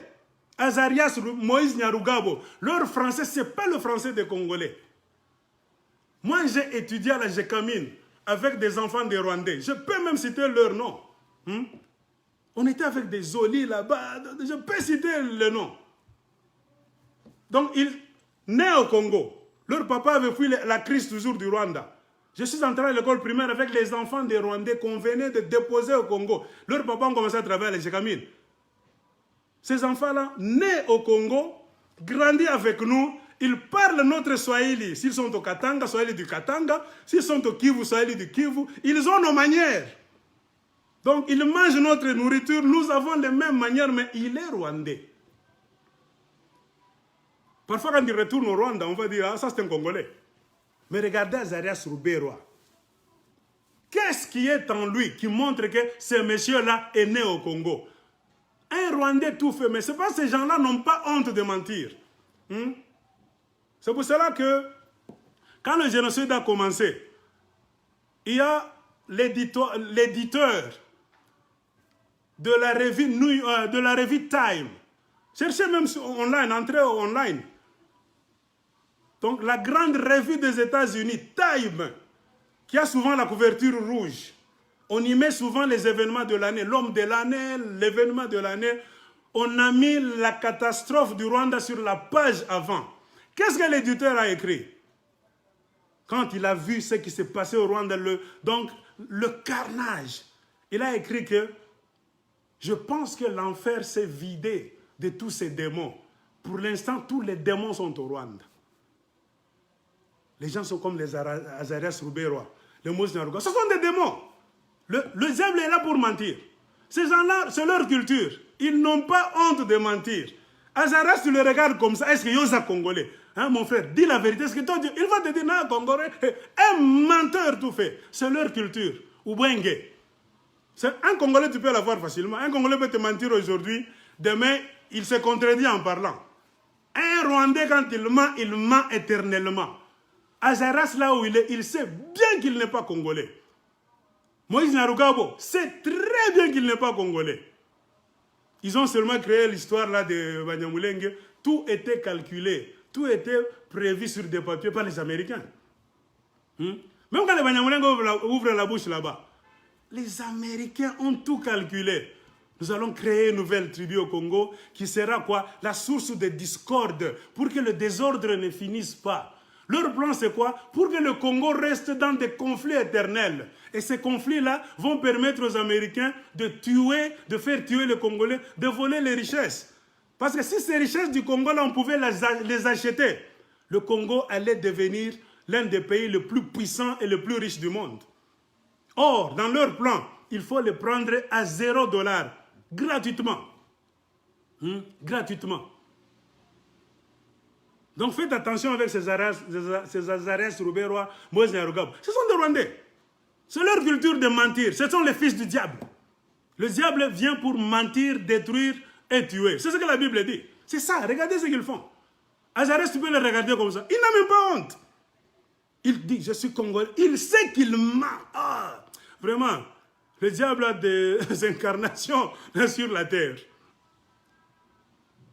Donc, je disais quoi? Les mêmes rebelles que Kagame a formés, les Congolais qui sont allés chez Kagame et Museveni pour devenir rebelles, ce sont ces gens-là qui bloquent tout de l'intérieur. Parce que si on soulève le dossier du génocide du peuple congolais, on ne va pas seulement juger Kagame et les Rwandais, tous ici. On ne va pas seulement s'intéresser à Museveni, l'Ougandais, et les autres Ougandais, les généraux de l'armée, non. Parmi les pages, on va ouvrir. On va voir le Jean-Pierre Bemba, il est là. On va voir Lambert Mende, son nom revient quelque part. On va voir les Congolais là-bas, les Tango Fort, il est là. On va chercher. Comprenez pourquoi? C'est cet amalgame de criminels congolais qui ont laissé le Congo pour aller chercher le sponsor de Kagame et de Museveni, qui nous bloquent de l'intérieur. Imaginez ces gens-là, vous, qui ont trempé dans le vol, dans le massacre des Congolais. Est-ce que vous êtes sûr qu'ils vont se tenir un jour, dire qu'il y a eu génocide au Congo, ils doivent accepter? Non, ils ne sont pas malades. Parce que tous seront épinglés. Tous, on va les faire passer devant la barre. Comprenez pourquoi il y a blocage. C'est pourquoi je parlais à un Américain. J'ai fait une vidéo, ce n'est pas il y a 2 mois. Qu'est-ce que cet Américain m'a dit? You are wasting your time, my friend. You cannot win that war in the Democratic Republic of Congo. You need to clean up the inside. Vous n'allez pas gagner cette guerre au Congo si vous ne torchonnez pas, vous ne balayez pas l'intérieur. On nous asphyxie à partir de l'intérieur par nos frères congolais. Tout ce monde-là, FCC, c'est eux. Vous voulez que je vous dise quel langage? FCC, c'est eux. Il y a même un Américain qui a eu pitié de moi. Il a dit, non, vous attendez quoi? Prenez les armes, allez les tuer. Si c'était en Amérique, would have killed all those rubbish. Un Français aussi m'a dit, j'ai déjà fait une vidéo. 2 jeunes Français que j'avais rencontrés quelque part aux États-Unis, il y avait un colloque quelque part. Do you speak French? I'm from Congo? Oh, votre pays, votre pays. Qu'est-ce qu'ils m'ont dit? Mais pourquoi un homme doit dominer 80 millions de personnes? C'est bizarre, c'est parce que vous le voulez, vous les Congolais. Tu vois, 2 ingénieurs, grands frères et petites sœurs, ils étaient venus en Amérique en stage quelque part. Ils m'ont dit ça, j'ai eu honte, moi je suis plus âgé qu'eux. Prenez les armes, tuez les gens du FCC, c'est la guerre. Quelqu'un te tue, toi tu ne veux pas les tuer, tu vas négocier avec un criminel, mais vous faites quoi? Non, on répond par les tueries, par les autres tueries. C'est pourquoi on vous dit parfois, ces gens-là n'entendront que le langage des armes. Ne croyez pas que Lambert Mende va vous laisser le poste là, parce qu'il a trempé dans les génocides du peuple congolais. Pourquoi Jean-Pierre Bemba est faible? Bien que Jean-Pierre Bemba fait des tours. Oh, je vais faire ceci, l'opposition. Qu'est-ce qui le bloque? Il sait que si on commence à juger, Jean-Pierre Bemba va passer là-bas. Il a tué beaucoup de Congolais, il a pillé beaucoup de choses en Équateur. Jean-Pierre Bemba a fait transporter du bois, du café, beaucoup de choses chez Museveni. Il a fait transporter beaucoup de choses là-bas. Comprenez pourquoi il y a eu l'autre là qui était en Lamoura, il a fui en dernière position. C'est Nyamwisi. Nyamwisi, c'est l'homme de Museveni. Tout ce qu'il disait, c'est parce que les Congolais, nous sommes des naïfs et des tribalistes. Un Congolais, même ton frère, il est en train de mentir. Tu vas le supporter jusqu'à la fin. Nyamwisi, on l'a hébergé, logé, nourri, véhiculé par Museveni. Toi, tu penses que Nyamwisi va accepter que les choses changent pour qu'on puisse attaquer son sponsor Museveni? Non. Vous avez vu? Opposition, opposition, opposition. Martin Fayulu a gagné. Il a lâché Martin Fayulu en dernière position. Pourquoi? C'est parce qu'il y avait des négociations secrètes pendant le 21 jours où on a coupé l'Internet. C'est quand les kagamistes, les moussevenistes et les kabylistes, même les Mendela, tout ça, ils se sont rencontrés pendant le 21 jours pour mettre en place ce que vous êtes en train de voir. Et c'est eux qui ont choisi Félix Tshisekedi. Et quelques mois avant, Félix Tshisekedi était allé en Ouganda et au Rwanda. Félix savait déjà que c'est lui qui allait devenir président. On lui avait donné l'agenda, c'est pour sauvegarder nos intérêts. Vous comprenez pourquoi Félix ne peut pas vous mentir que, il savait. Félix est là, c'est pour sauvegarder les criminels du Rwanda, les kagamistes, de l'Ouganda, les moussevenistes, du Congo, les kabylistes de FCC. Ne me demande pas comment est-ce que nous allons savoir que ce Congolais est un traître. Ils sont tous dans FCC. FCC, c'est les forces pour le chaos du Congo. Vous ne ferez rien avec ces gens-là. Ils n'ont pas surpris Félix Tshisekedi. Non, ils l'ont appelé. Que Félix ne mente pas que Naïba Guité. Non, Félix est un mauvais. Félix est un mauvais. Félix est un traître. Il va mal finir sa vie. On va commencer à se souvenir de lui comme un traître, un vendeur du Congo. Les étrangers nous disent, balayez tout le monde. Si vous balayez le Congo, les Banyamulenge sont au nombre de combien? Parfois, la stratégie de guerre, c'est quoi? Laissez ces Banyamulenge, ils sont moins nombreux. Ils sont au moins 1000, 1 millier, 2 milliers, ils sont très moins nombreux. Nous sommes 80 millions. Laissez ces gens-là d'abord, c'est une distraction. Attaquez Kinshasa. Balayez le FCC. Éliminez tous ces gens-là, politiquement, financièrement, physiquement, c'est la guerre. Quand il y aura chaos au Congo, Kagame va prendre le téléphone pour appeler les Américains. Beaucoup vont fuir. Beaucoup vont fuir. Ils se jouent de vous. Pourquoi? Parce qu'ils vous tuent.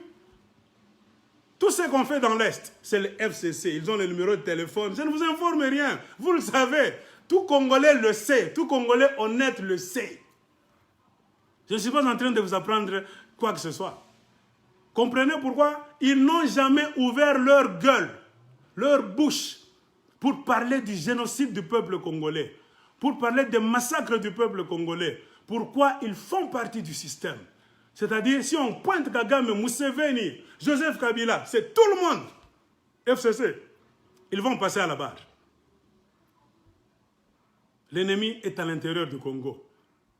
C'est eux qui collaborent avec tous les Tutsis de l'armée qu'on a fait infiltrer. C'est eux, ces gens-là. Donc la bonne stratégie, éliminer le FCC. Physiquement, politiquement, financièrement. Mon cher, c'est votre pays. Conseil gratuit d'un Américain. Tous les Américains n'aiment pas ce qui se passe au Congo. Il y a des Américains qui sont bons. Ils savent ce qui se passe au Congo, mais on ne viendra pas te sauver, Congolais, si toi-même tu ne te prends pas en charge.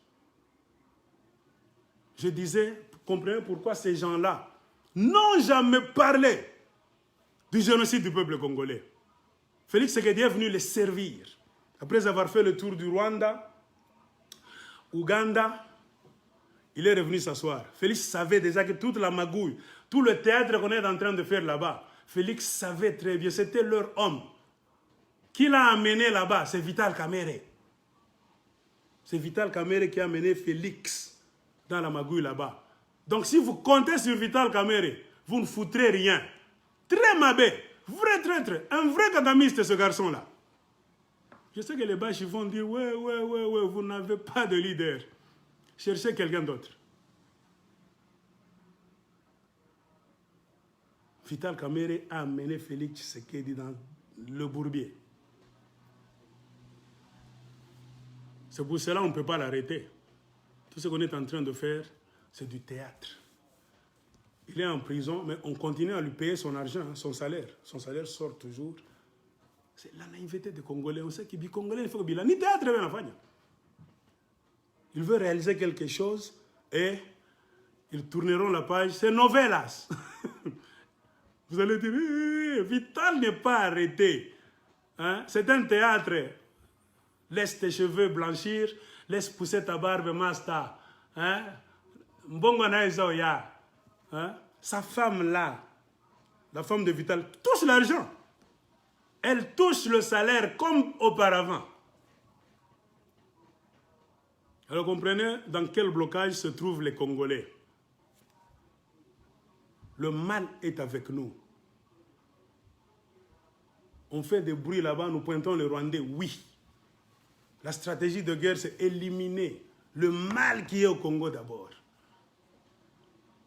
S'ils entendent que Kinshasa est en feu, Lubumbashi est en feu, Bujima est en feu, Kananga est en feu, Bas-Congo, je ne sais quoi là, tout ça, vous allez voir, ils vont fuir. Même les officiers rwandais qui sont là, 56 officiers. Qu'est-ce que représentent 56 officiers rwandais? Même 300, 500, devant 2 millions de Congolais. Ils vont fuir. Même quand ils viennent au Congo, ils viennent sur le bout des ongles. Ne croyez pas qu'ils sont des idiots. Ils sont au Congo en attendant. Azaras Rubero, là où il est, il sait très bien qu'il n'est pas congolais. Il investit au Rwanda. Ça, c'est le théâtre qu'il vous fait parce qu'il sait que les Congolais sont tellement émotifs. Ils sont au Congo là en attendant. Beaucoup d'investissements d'Azaras Rubero, Moïse Nyarugabo et consorts sont au Rwanda. Il peut même laisser sa villa là de Kinshasa. Il n'y a rien. Il a beaucoup d'argent au Rwanda et ailleurs. Il a déjà investi. Ils ne sont pas idiots. Comprenez maintenant pourquoi quand Denis Mukwege commence à insister, qui est même le titre de ma vidéo, mais pourquoi le docteur Denis Mukwege inquiète, dérange brusquement le pouvoir fantoche de Kagame et de Kigali? Parce que Denis Mukwege a touché le bouton qu'on ne veut jamais toucher en République démocratique du Congo. Les Blancs ont tout fait pendant beaucoup des années pour présenter Kagame comme il est la victime.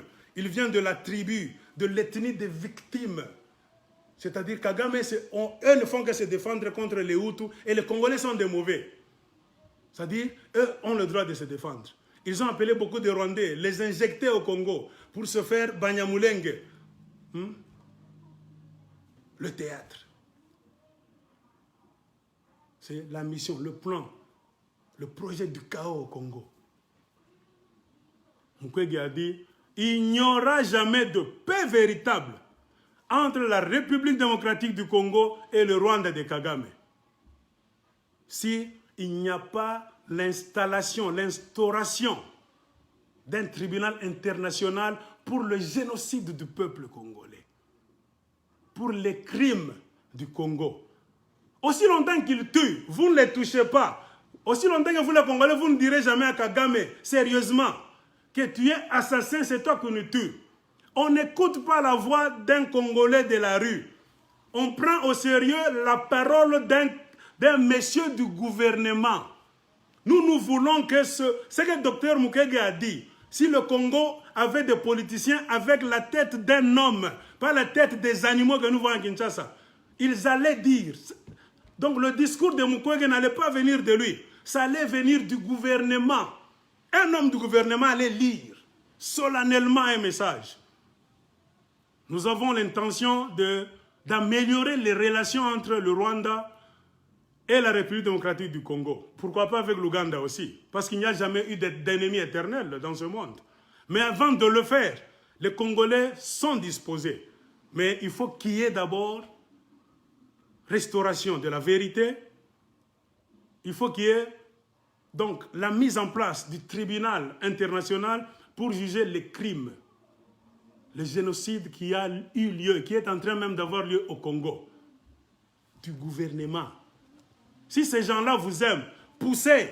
Tshisekedi, lis ce message. Si tu es véritablement, tu n'es pas l'homme de Kagame.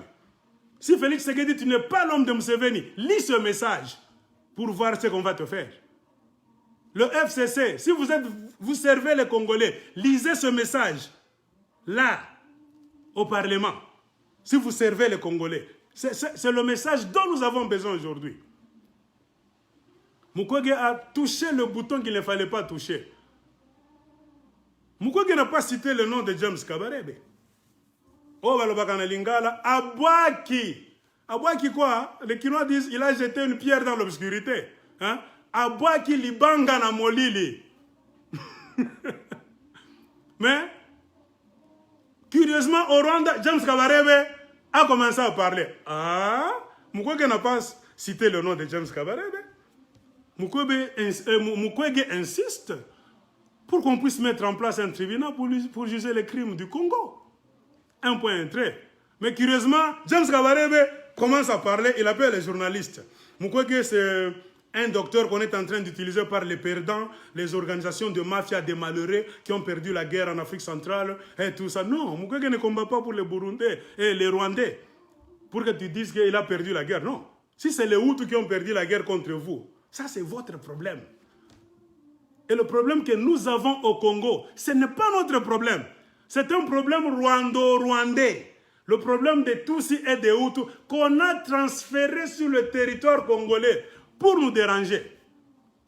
C'est ça. Kagame déteste les Hutus. S'il veut les tuer, pourquoi ne pas ouvrir les portes qu'ils rentrent pour qu'ils les tuent très bien au Rwanda? Pourquoi ils refusent? Toi, tu ne les aimes pas. On te donne l'occasion d'aller les tuer. Ouvre les frontières, que les Hutus entrent là, tu puisses les tuer au Rwanda. Mais Kagame vient les tuer au Congo. Il fait porter le chapeau aux politiciens congolais les plus idiots de la planète Terre. Kagame se cache. Mukwege a bien dit. Il a raison, le docteur Mukwege. Nous devons le soutenir, nous devons lui donner la main. Nous devons en parler, signer des pétitions. Malgré la mafia qui a fait qu'on nous chante qu'il y a eu 800 000 Tutsis qui sont morts au Rwanda. Or, s'ils étaient morts 800 000, on te dit qu'il n'y allait plus avoir un Tutsi au Rwanda. Selon, donc, le recensement qu'on a fait sur Abiyarimana. Le recensement qu'on a fait sur Abiyarimana, où vous tuez 800 000 Tutsis, c'est-à-dire, on n'allait plus commencer à parler des Tutsis. La mafia encore. Nous ne disons pas que les Tutsis n'ont pas été tués. Ils vont encore prendre l'information, tourner. Non. On a tué les gens de deux côtés. Mais ils ont agrandi le chiffre. 800 000 personnes tuées au Rwanda. Ce n'est pas seulement le génocide de Tutsis, c'est le génocide des Rwandais. Il faut corriger ces gens-là. Kagame profite de cette occasion, une occasion. C'est une aubaine qui lui a donné le pouvoir. On fait beaucoup de bruit comme ce n'est pas possible. 800 000 personnes. Alors, à combien plus forte raison, nous les Congolais, on te dit à ce jour où je suis en train de parler, on a déjà tué au Congo plus ou moins 12 millions de Congolais. Quand le rapport Mapping était sorti, ça parlait des histoires de 2001, 2002, 2007. C'est quand on parle de 6 millions. Hein? Ne confondez pas qu'on parle de 6 millions aujourd'hui, non. Le rapport Mapping a été travaillé sur une période de temps dans l'histoire de la guerre du Congo. Mais aujourd'hui, 6 ans encore après, 10 ans encore après, Kagame continue à tuer. Plus ou moins 12 millions de Congolais sont morts. Si au Rwanda, on tue 800 000 personnes, qui n'a même pas 1 million, ils ont fait un événement, quelque chose de grandiose. Ils ont fait trembler la terre. Mais à combien plus forte raison au Congo, 12 millions de Congolais. Mais on a des politiciens congolais, ils mangent, ils boivent, il va au travail avec son jeep, il revient, il salue sa femme. Mon cher, ce n'est pas la sorcellerie. Checkez dans les livres d'histoire. Les Congolais sont un peuple, le peuple le plus malmené du monde, le peuple qu'on a tué au monde, le peuple le plus martyrisé, le peuple le plus génocidé de l'histoire de l'humanité depuis que Dieu a créé ce monde. Il n'y a pas de peuple qu'on a tué comme le peuple congolais. Mettez-vous ça dans la tête pour voir comment ça fait mal. Quelqu'un discute de ça, c'est un malade mental. C'est un malade mental. On a parlé de la Première Guerre mondiale, Deuxième Guerre mondiale. Je peux vous amener les listes. Hiroshima, Nagasaki, c'était 140 000 personnes. 140 000 personnes au Japon, bombe atomique. Allez chercher. 140 000, je ne sais pas, à Hiroshima, quelques mille là-bas à Nagasaki. Mais on fait des cérémonies jusqu'à aujourd'hui. Les Japonais ont fait des cérémonies. Récemment. 800 000 au Rwanda, qui n'a même pas 1 million. Kagame fait trembler le monde. On a tué les Juifs. Les Juifs. 6 millions seulement. Les Juifs en font un événement grandiose. Depuis la fin de la Deuxième Guerre mondiale, on cherche tous ceux qui s'étaient impliqués, de près ou de loin, dans le génocide du peuple juif. Comme on est en train de le faire pour le génocide des Rwandais. 800 000 seulement, qui n'est même pas 1 million. Mais à combien plus forte raison? 12 millions. Le peuple le plus génocidé de l'histoire de l'humanité. Même les anges, même les démons sont d'accord. Que le peuple le plus malheureux du monde, c'est le peuple congolais. Le peuple le plus tué du monde, c'est le peuple congolais. Mais on voit d'abord un Congolais qui est là. Il ne dit rien. Félix Tshisekedi prend la parole pour vous montrer que c'est un président laquais, valet, domestique des Rwandais et des Ougandais. Vous savez, le Rwanda et l'Ouganda aussi connaissent des problèmes là-bas. Souvent, l'insécurité vient du Congo. Il y a aussi les effets collatéraux. Les Congolais sont morts. On dit que Kagame a tué plus de 6 millions de Congolais. Ah, vous savez, ce sont les effets collatéraux de la guerre. Il lave Kagame. Nous, on attendait à ce que cette histoire du tribunal, pour que ça soit pris avec beaucoup de valeur, il faut que ça vienne du gouvernement congolais. Comprenez pourquoi ils ne veulent pas nous laisser le gouvernement, nous, le peuple congolais, dans nos mains. Ils ne font que parachuter les imbéciles, les idiots, les traîtres, les bourriques, pour les servir. Tout ce qu'il y a à Kinshasa, c'est pour servir Kagame, Museveni et consorts. C'est pour étouffer le dossier des génocides du peuple congolais. Il faut que ça vienne d'un homme du gouvernement du peuple congolais. Pas même d'un homme. C'est le président de la République qui doit faire de cette histoire une priorité. Tshisekedi tremble. Quand on parle de génocide au Congo, des tueries, vous savez, les Rwandais, parce qu'on l'a mis là-bas. Il est conscient qu'il travaille pour ces Rwandais-là. On l'a mis là par les Rwandais, vont le tuer. S'il change. Alors comprenez, le blocage se trouve à Kinshasa. Le blocage est à Kinshasa. James Kabarebe commence à divaguer. Mukwege n'a pas dit que James Kabarebe tu es inclus. Pourquoi James Kabarebe a commencé à parler? C'est pour vous dire que Mukwege a touché le bouton qu'il fallait toucher. Le bouton que les gens au gouvernement au Congo ne veulent jamais toucher sciemment, consciencieusement, parce que tous sont les complices des Rwandais. Mukwege a fait trembler James Kabarebe. Pourquoi seulement James Kabarebe va parler? Comme je dis en lingala, c'est comme si Mukwege a pris un caillou, même une pierre. Il a jeté seulement dans l'obscurité. Il nous faut un tribunal pour juger les crimes, les génocides du peuple congolais. Parce qu'on tue les gens, les Congolais, même à Kipupu, tout ça. Que ces gens qui les tuent soient traînés devant les cours des tribunaux. Mukwege jette seulement une pierre dans le noir. Mais curieusement, quelqu'un parle au Rwanda. Ah, qui s'excuse, s'accuse. C'est pour vous dire que Kabarebe s'accuse lui-même. Pourquoi Kabarebe va parler? J'ai vu des Rwandais, quand nous discutons de cette histoire sur Facebook, non, vous êtes malades, vous les Congolais. Est-ce que Kagame peut avoir peur de vous? Est-ce que James Kabarebe peut avoir peur de vous? Mais pourquoi il a parlé? Est-ce que Mukwege a mentionné son nom? Non. Kabarebe a peur. Pourquoi? Parce que c'était lui le commandant des opérations en République démocratique du Congo quand ils sont entrés au Congo. C'est-à-dire le premier officier militaire rwandais du côté du Rwanda. Pour ne pas parler du côté de l'Ouganda. Si on met le mapping report, le rapport mapping sur la table, sur les crimes qu'on a fait au Congo, on commence à lire les noms des officiers. Le premier officier qu'on doit épingler, qu'on doit convoquer dans ce tribunal-là, c'est James Kabarebe. Pourquoi je reprends? Parce que c'était lui, le commandant des opérations en République démocratique du Congo, en ce temps-là. On a même fait de lui le chef d'état-major au Congo dans leur AFDR quand ils sont venus. Comprenez pourquoi James Kabarebe a réagi. Ce n'est pas parce qu'il est un brave, ce n'est pas parce qu'il est Superman, non, il a peur. Mon père me disait, une grande personne quand il a peur, il ne peut pas te faire voir toi le petit qu'il a peur. Hein? La peur a beaucoup de noms, selon l'âge, la race. Un Américain qui a peur devant un Africain, il ne va pas te montrer qu'il a peur. Il va dire, we think now America need to protect itself, security issue. Pour un Américain, la peur c'est la sécurité. Quand vous sentez un Américain dire sécurité, donc il a peur, il veut se protéger, on va le cogner. Un Français va dire peut-être, nous devons mettre en place une stratégie.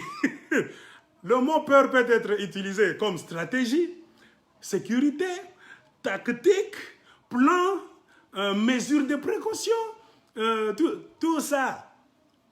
Donc, ne vous inquiétez pas, Congolais. James Kabarebe qui parle, c'est la peur. Parce qu'il sait ce que je viens de vous dire. Il sera parmi les premiers sur la liste. Des gens qui ont commis le génocide le plus ignoble de l'histoire de l'humanité. James Kabarebe a le sang de 12 millions de Congolais. James Kabarebe a le sang de plus ou moins 1 million de Rwandais, Hutus, qui ont manqué à l'appel. Le HCR a les listes. Ils ont tué les Rwandais Hutus comme ce n'est pas possible. Oh, les militaires, tout ça, non. Ils ont tué les hommes civils, les vieillards, les femmes, les enfants, même les bébés. Ils les ont tués sérieusement. Vous n'allez pas nous dire que ces bébés là-bas, c'était les Interam, non. Une femme là-bas, dans un camp de réfugiés, est-ce qu'elle est Interam? Un vieil homme là-bas qui se met là-bas en train de manger sa bouillie là-bas, c'est Interam. Ils ont tué sans pitié ces gens-là. C'est pour cela que si vous lisez les livres d'autres analystes sur ce qui est arrivé au Rwanda, ils disent qu'il y a eu génocide au Rwanda pour plaire Kagame. Ok. Si on a tué 800 000 Tutsis au Rwanda, toi aussi, Kagame, tu es entré au Congo, tu as tué 1 million de Hutus. C'est-à-dire donnant, kiff, kiff. Qui va condamner qui? Allez vous saluer, mettez-vous là-bas. Et la solution, c'est quoi? Il faut qu'il y ait le processus de réconciliation au Rwanda. Kagame ne peut jamais dire que non, c'est seulement les Hutus qui ont tué les Tutsis. Faux! Kagame aussi a tué les Hutus, plus d'1 million. C'est-à-dire, ils ont tous des choses à se reprocher. Qu'ils ne restent pas au Congo, qu'ils rentrent chez eux au Rwanda, qu'ils se mettent autour d'une table, comme en Afrique du Sud. Processus de réconciliation. Qu'ils se disent des vérités, qu'est-ce qui fait qu'ils ne s'entendent jamais, qu'ils promettent de changer, hein, tout ça. Qu'ils mettent en place de nouveaux mécanismes pour que plus jamais un Hutu, c'est selon ce qu'ils disent, ne tuera jamais 800 000 Tutsis. Pour que plus jamais un Tutsi, le régime de Kagame, ne tuera jamais plus d'1 million de Hutus à l'étranger, au Congo. C'est à eux de faire ça. Pourquoi Kagame refuse? Parce qu'il a l'esprit du chaos. Le chaos, c'est ce qui fait que le Rwanda existe. S'il n'y a pas de chaos, ils ne vont pas voler le coltan, ils ne vont pas voler l'or, ils ne vont pas nous contrôler. C'est le chaos. Le Kagame, c'est le produit du chaos et du mensonge. Kagame, quand vous le prenez là-bas, c'est le produit du chaos et du mensonge. Tout ce qu'il dit quand il ouvre la bouche, mensonge. Tout ce qu'il fait, c'est chaos. En commençant par le Rwanda. Il cause le chaos partout où il passe. Il tue sans pitié. Le défaut se trouve au Congo. FCC, c'est le nid, la tanière de tous les malfaiteurs, les animaux féroces qui nous bloquent. L'élection s'était faite là-bas. Pourquoi ils n'ont pas refusé, ils ont refusé d'aller? C'est-à-dire, le pouvoir, c'est leur seul moyen qui leur reste. C'est que les Anglais disent to cling to power. Donc s'accrocher au pouvoir. Donc s'ils ne sont pas au pouvoir, ils vont qu'au Pagatambangu tous. Comprenez pourquoi Joseph Kabila ne sait où aller. Il est impliqué dans le massacre des Congolais. Tout le monde là, les Ntambwe Mwamba, on va les citer. Tous ce que vous appelez FCC, tous sont des criminels. Le seul moyen de résister, c'est dominer les Congolais, rester au Congo, parce qu'ils nous connaissent, ils nous dominent. Si nous les chassons, on va les ramasser par Interpol, le FBI, on va les ramasser dans le monde. Et Kagame va tomber directement. Parce que c'est eux qui font entrer les Rwandais. C'est eux qui collaborent avec le Rwandais, parce que tous, filières de malfaiteurs, la mafia, tous, ils sont en train de s'entraider au Rwanda, en Ouganda et au Congo, pour faire durer, parce que c'est leur seul moyen. Ce que pouvoir est cueilli, mon cher Tokokima. Qui va les faire fuir? Le peuple congolais. Si vous voulez changer la situation en Afrique centrale, chassez les FCC là. La Kabylie, ce qu'on appelait la Kabylie. Maintenant, Tshisekedi a rejoint. Vital Kamerhe a rejoint le groupe des mafiateurs. C'est-à-dire chasser et le FCC et Cash. Tous sont des malfaiteurs. Comprenez pourquoi ils vous ont amené Chabert. Vital Kamerhe est allé signer les accords Chabert, pas Chabert, sorry. Rwandais. Rwandais est venu au Congo. C'est le Rwandais là qui transporte les militaires maintenant pour les déposer dans beaucoup de points du Congo. Kamerhe a signé ça. Kamerhe a signé. Est-ce que c'est un Congolais? Posez-vous maintenant des questions. Félix Tshisekedi peut chanter de midi à 14 h. Les talibans peuvent dire tout ce qu'ils veulent. Félix est un traître. Comprenez pourquoi? Il n'a rien. C'est ça le rôle. On lui a donné ce rôle-là pour servir les envahisseurs du Congo. C'est fini. Il ne vous le dira jamais. C'est vous faites le malin pour dire Mzé, ah oh, c'est fini. Ce monsieur ne foutra rien.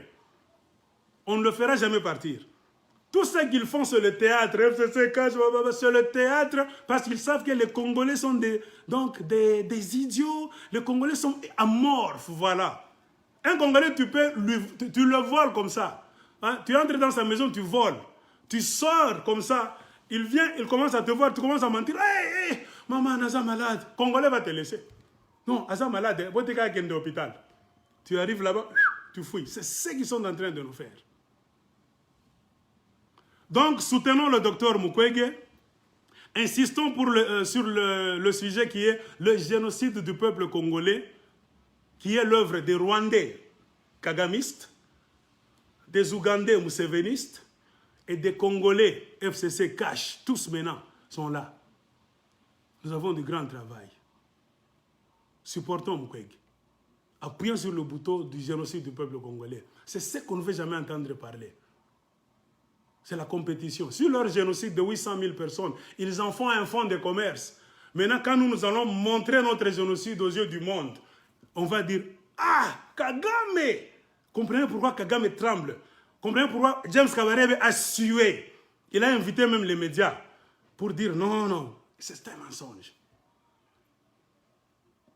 Si pour 800 000 personnes au Rwanda, il y a 1 minute de silence chaque année, imaginez maintenant pour 12 millions de Congolais morts, il y aura combien de minutes de silence au Congo chaque année, même dans le monde entier. Je pense que le monde va rester muet éternellement. Et sur ce, je vous remercie. Que Dieu bénisse le Congo, que Dieu bénisse les Congolais. Ne jamais trahir le Congo. L'ennemi a attaqué en première position et là avec vous à Kinshasa. Je vous aime tous. Bye.